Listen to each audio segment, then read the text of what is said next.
Pour cette recette, il vous faudra 250 g de yaourt grec, 220 g de beurre de cacahuète.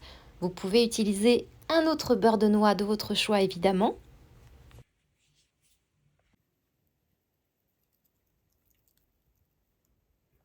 Ajoutez 50 g de cacao non sucré.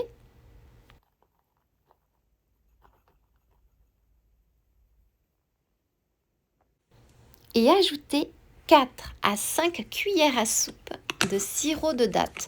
Vous pouvez évidemment remplacer le sirop de date par un sucre non raffiné, par un sucre de noix de coco, bref, celui qui vous convient le mieux.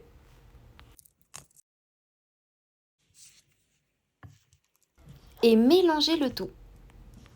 Cette recette ne comporte que 4 ingrédients. C'est une recette de gâteau sans œufs, un gâteau sans farine et donc un gâteau sans gluten, avec des ingrédients sains, mais vraiment délicieux.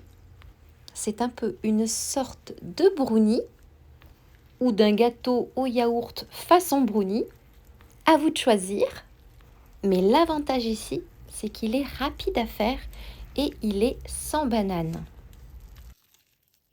On pourrait y ajouter un peu de cerneau de noix concassé pour les plus gourmands. Mais ce qui est fantastique ici, c'est que vous obtenez un délicieux dessert ou un goûter de l'après-midi qui est très peu coûteux.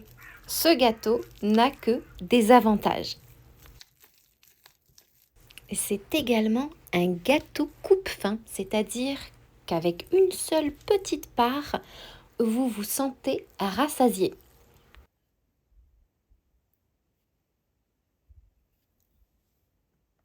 Déposez dans un petit moule rectangulaire recouvert d'une feuille de papier cuisson. Pour les dimensions du moule, je vous invite à regarder dans la barre d'informations. Et ensuite, pour avoir quelque chose de clean, je dépose une deuxième feuille de papier cuisson par-dessus et je prends mon petit rouleau pâtissier afin de lisser la surface. Ça permet également d'enlever les petits trous d'air qui pourraient s'y trouver.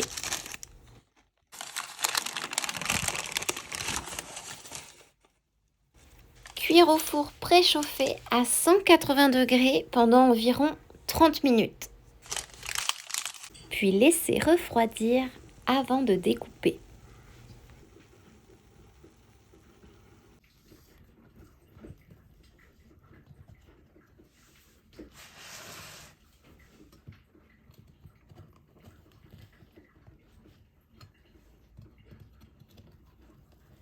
La texture est juste impressionnante. Ce petit gâteau se conserve au frigo jusqu'à 3-4 jours maximum. Et n'oubliez pas que vous pouvez l'adapter, le personnaliser selon vos goûts. Et il ne me reste plus qu'à vous souhaiter une délicieuse dégustation chocolatée.